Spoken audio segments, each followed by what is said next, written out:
I'm at the start of an incredible adventure.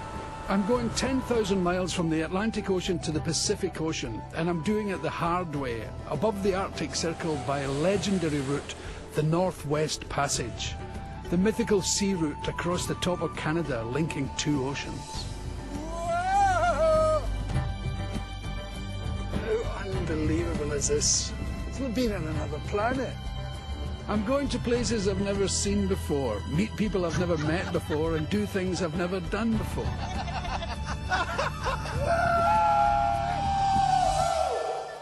It's an absolute sensation. I'm going on the most extraordinary journey of my life, one that some of the world's greatest sailors and adventurers have tried to make and failed, and one that's going to take me to the very edge of the world. Why don't you come with me, we'll have a laugh.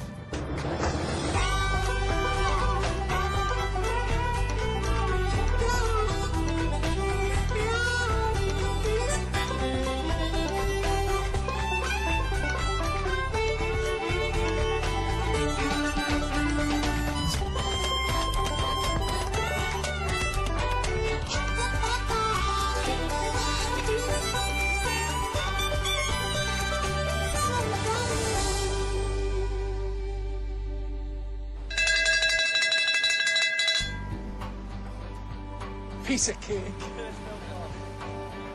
I'm on the threshold of an extraordinary adventure, right across the top of Canada between the two oceans. For centuries, people have dreamed of the Northwest Passage as a trade route, but it was always iced up.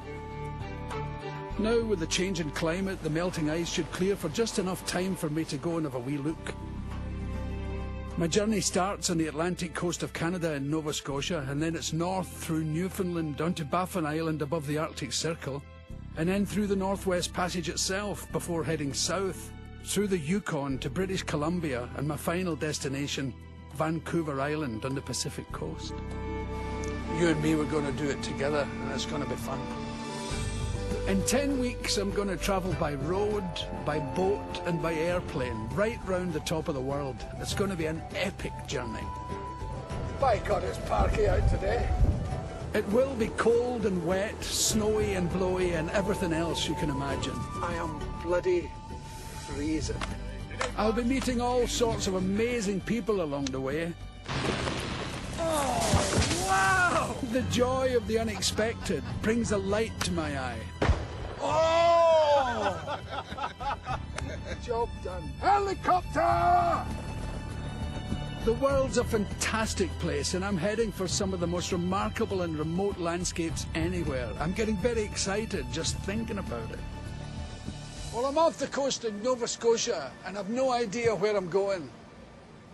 I don't know where I'm going or where I've been. This journey could be longer than 10 weeks.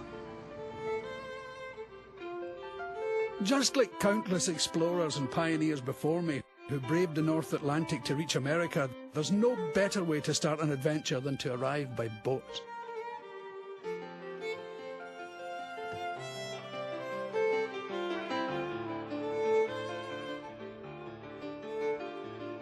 For the first leg of my journey, I'm going to explore Canada's Atlantic coast, and I'm starting here at Halifax, Nova Scotia.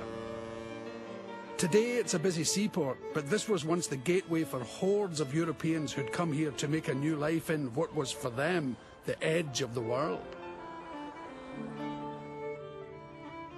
This is a very famous place, Pier 21, where millions of immigrants landed, almost 2 million people from Europe coming here to settle in Canada for one reason or another. It's sort of Canada's Ellis Island. These days it's where cruise ships dock and tourists are welcomed ashore. And it's a much happier place than it used to be. Look at this. I didn't realise it was moving when I came out the door. I love ships. I worked in a shipyard, you know. And I love the whole line. I find great beauty in that. I used to be a welder. God's music. Isn't that the best? This is kind of welcoming and happy, jolly music, but there's also really sad music associated with this. And actually, more in Ireland than in Scotland, there was music They called it an American wake. When you were leaving to come here, they would have your wake while you were still alive, playing music, because they knew they were never going to see you again. So coming here was like dying. So a lot of that music is kind of sad. But I love this. Oh, yeah. I extend the most warm and sincere welcome. We wish you good luck, and may God be with you all. You did that rather well. Thank you very much. That's wonderful, isn't it? With its town crier and museum, Pier 21 is now a sideshow of a previous era for the tourists who flit through here off cruise ships. When I see these things, I don't think of tourism, although it's a huge and great industry here. I think of all those immigrants and how odd they must have felt stepping off here in this strange country, although they were given a lovely welcome. It must have been hellishly daunting to leave behind everything and everyone from their homeland, knowing they would probably never return. I know many of them had Irish and Scottish blood, just like me. I'm going to see how many Billy Connollys came here. It's just a silly idea. I was just wondering, can you tell me how many William Connollys came here? There's 30 of them coming. 30 Billy Connollys? You don't deserve that. What do you think you did to deserve 30 of them arriving? Look! 23rd of November. My birthday's the 24th of November. This is too weird for me. I don't even know the guy and I'm going all kind of tinkly and quivery. If there were 30 Billy Connollys that passed through here, there must be millions of Canadians who can trace their roots back through this gateway to Europe. I'm going to meet some of the descendants of those early settlers. What's left, I wonder, of the old world their forefathers brought with them? But I've one stop to make before I leave Halifax, and it makes me smile. After Pier 21, the first place the tourists are taken is here, the Titanic graveyard. Doesn't it make you smile? It does. You're on a cruise and they come and show you the most famous First sinking. thing they want to show is the sinking, yes. Yeah. And it's usually right after breakfast. There's something wonderful of it just after breakfast. It is. And it's Just when you thought it was safe to go back in the water. Exactly. I have a great fondness for graveyards and the stories they tell. The Titanic one is particularly fascinating. Blair Bede shows me round the graves of 120 victims of that awful disaster. Now these wee identical stones, what's the story there? How come some of them are different sizes? White Star Line only gave one size stone.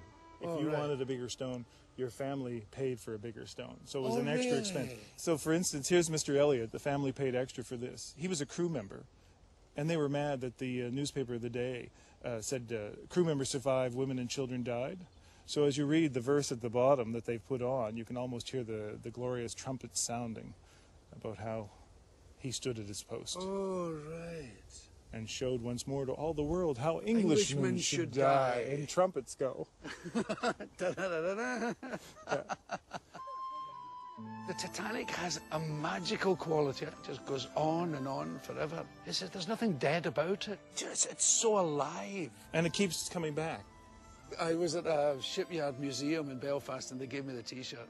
And it says Titanic built in Belfast. And on the back it says, she was okay when she left here. And now Great I'm in T-shirt. I don't know what we could put for Halifax. We've got the dead. I mean, it just wouldn't sell. Or maybe it would. There's one particular grave here that attracts so much attention, the grass has been totally worn away by hordes of adoring girls. Now, you probably saw the movie where Leonardo DiCaprio played Jack Dawson, the great lover who drowned towards the end of the movie. Well, they think that he's in there. The grave just says J. Dawson, but it's a guy called Joseph Dawson. But nobody seems to be bothered too much about that. So in death he became sexy and Hollywood. Good on him, I say.